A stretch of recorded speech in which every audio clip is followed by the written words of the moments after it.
കേരളത്തിലെ വ്യാവസായിക വാണിജ്യ മേഖലയിലും ആതുര ശുശ്രൂഷ രംഗത്തും മാധ്യമ മേഖലയിലും വ്യക്തിമുദ്ര പതിപ്പിച്ച മഹത് വ്യക്തികളെ ജനം TV ആദരിക്കുന്നു. ജനം ഗ്ലോബൽ എക്സലൻസ് അവാർഡ്സ് സീസൺ 5 ഇന്ന് ഡൽഹിയിൽ കേന്ദ്ര റെയിൽവേ ഇൻഫർമേഷൻ ആൻഡ് ബ്രോഡ്കാസ്റ്റിംഗ് മന്ത്രി അശ്വിനി വൈഷ്ണവ് ഉദ്ഘാടനം ചെയ്യും. രാജ്യതലസ്ഥാനത്തെ സൻസദ് മാർഗിലെ NDMC ഹാളിൽ വൈകിട്ട് 5:30 പരിപാടി.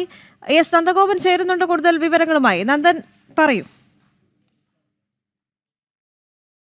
ജനം TV global excellence award season 5 ഇന്ന് വൈകിട്ട് 5:30 ഈ ഡൽഹിയിലെ രാജ്യതലസ്ഥാനത്ത് 5:05 ഈ ഡൽഹിയിലെ രാജ്യതലസ്ഥാനത്ത് ഡൽഹിയിലെ സൻസദ് മാർഗിലെ NDMC ഹാളിൽ നടക്കുമ്പോൾ അവിടെ പ്രധാന അതിഥിയായി എത്തുന്നത് അശ്വിനി വൈഷ്ണവാണ്. അദ്ദേഹമാണ് ഈ അവാർഡുകൾ വിതരണം ചെയ്യുന്നതും. ഗ്ലോബൽ എക്സലൻസ് അവാർഡ് ഇത് 5ാം സീസൺ 5 ആണ് ഇപ്പോൾ ഇന്ന് വൈകിട്ട് നടക്കുന്നത്. ഇതിന് മുന്നോടിയായി ഇന്നലെ ഈ അവാർഡ് ജേതാക്കൾ ഇത് കേന്ദ്രമന്ത്രി ജോർജ് കുര്യനുമായി കൂടിക്കാഴ്ച നടത്തിയിരുന്നു. പ്രത്യേക സംവാദ പരിപാടി ഈ അവാർഡ് ഫംഗ്ഷന്റെ ഭാഗമായി നടന്നിരുന്നു.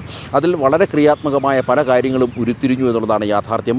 പ്രത്യേകിച്ച് സംസ്ഥാന സർക്കാർ വ്യവസായികളോട് പുലർത്തുന്ന ചില നീതി നിഷേധങ്ങൾ അത് കേന്ദ്രമന്ത്രിയുടെ മുന്നിൽ തുറന്നു കാട്ടാൻ വ്യവസായികൾക്കായി, മാത്രമല്ല കേന്ദ്ര സർക്കാരിൻ്റെ ശ്രദ്ധ പതിയേണ്ട ചില വിഷയങ്ങളിലേക്ക് ചൂണ്ടിക്കാണിക്കുവാൻ വേണ്ടി ഈ വ്യവസായികൾക്കായി അല്ലെങ്കിൽ ഈ അവാർഡ് ജേതാക്കൾക്കായി എന്നുള്ളതാണ് എടുത്തു പറയേണ്ട വലിയ നേട്ടം. ഏതായാലും ഇന്ന് വൈകുന്നേരം 5:30 പരിപാടി നടക്കുന്നത്. ഗോപു നന്ദലേത് ഗ്രൂപ്പ് ഡയറക്ടർ ഐശ്വര്യ നന്ദലേത്, അതേപോലെ തന്നെ IBS group of education executive director Sandeep Menon, ഒപ്പം തന്നെ വിൻസ്മേര ഗ്രൂപ്പ് സഹസ്ഥാപകൻ ദിനേശ് കാമ്പ്രത്ത്, ഒപ്പം Sabin Simins group executive chairman doctor Anju Majeed, SP fort group of hospitals ചെയർമാനും മാനേജിംഗ് ഡയറക്ടറുമായ doctor Ashokan SP, Maitra hospital CEO Nihad G Muhammad, media expression chairman Sibi Joseph Chavara, Paulsman media private limited managing director Shine Paul എന്നിവരാണ് Janam TVയുടെ global excellence അവാർഡിന് അർഹരായിരിക്കുന്നത്.